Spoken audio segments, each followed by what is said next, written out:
আমি একজন হাউসওয়াইফ। সারাদিন স্বামী, সন্তান, সংসার নিয়ে ব্যস্ত আমি। 10টা 5টা অফিস যারা করেন তাদের থেকেও অনেক বেশি ব্যস্ত আমি। আমার কাজের প্রসারও তাদের থেকে অনেক অনেক বেশি। দক্ষতা, নিপুণতার সাথে যত্ন আর ভালোবাসাও ঢেলে দিতে হয় তাতে অনেক অনেক বেশি। আপনারা যারা প্রতিনিয়ত 10টা 5টা অফিস করেন তাদের কাজের সময়সীমা, পরিসর, ক্ষেত্র সবই সীমাবদ্ধ, কিন্তু আমার তা নয়। আমি বা আমার মতো হাউসওয়াইফদের এসবের কোনো সীমাবদ্ধতা নেই, শুধুই অসীম। অবশ্য কর্মরত নারীদের বিষয় এক্ষেত্রে পুরুষের তুলনায় অনেকটাই পৃথক। তারা কর্মক্ষেত্র ও সংসার দুই সামলায়, কিন্তু তবু আমাদের মতো হাউসওয়াইফদের মতো নয়। কারণ তারা যতটুকু না করলে নয় ততটা সেরে খেয়ে দিয়ে সেজে গুজে বেরিয়ে পড়েন অফিসের উদ্দেশ্যে। বাকিটা সামলায় কাজের ও রান্নার মাসি, এমনকি বাচ্চা সামলানোর জন্যও থাকে সারাদিনের মাসি। স্বামী এত ব্যয়ভার বইতে রাজি না হলেও নিজের উপার্জিত অর্থের জোরে তারা স্বাচ্ছন্দ্যে না হলেও কিছুটা স্বস্তির জীবনযাপন করে। আর আমার মতো হাউসওয়াইফদের বাচ্চা কাঁখে নিয়ে খুন্তি নাড়তে হয় রান্নাঘরে।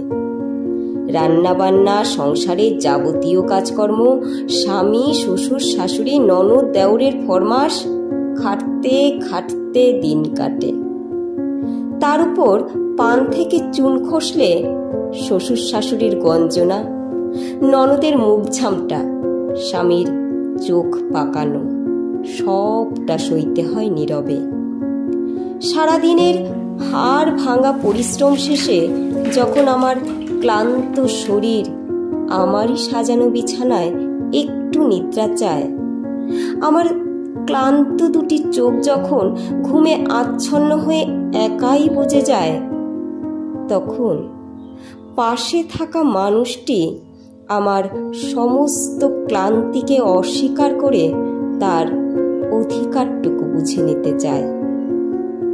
অফিস ফেরত নারীরা তবুও হয়তোবা সারাদিনের কাজের প্রেসারের কথা বলে স্বামীকে বুঝিয়ে সুখে নিদ্রা যায়, কিন্তু আমি চাকুরিরতা নই বলে ক্লান্তও নই তার কাছে।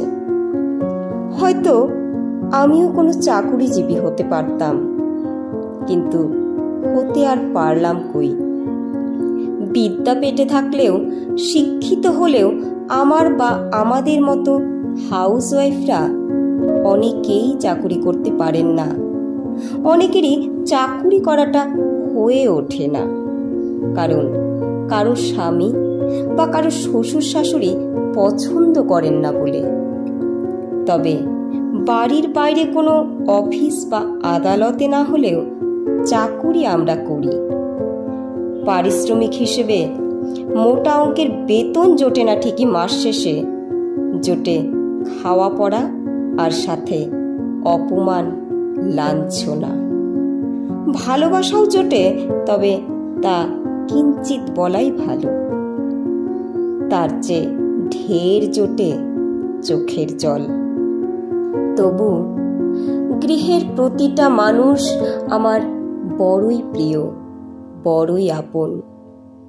তাই শত কষ্ট, লাঞ্ছনা সয়েও গৃহবধূর চাকুরিটা করে যাব আজীবন।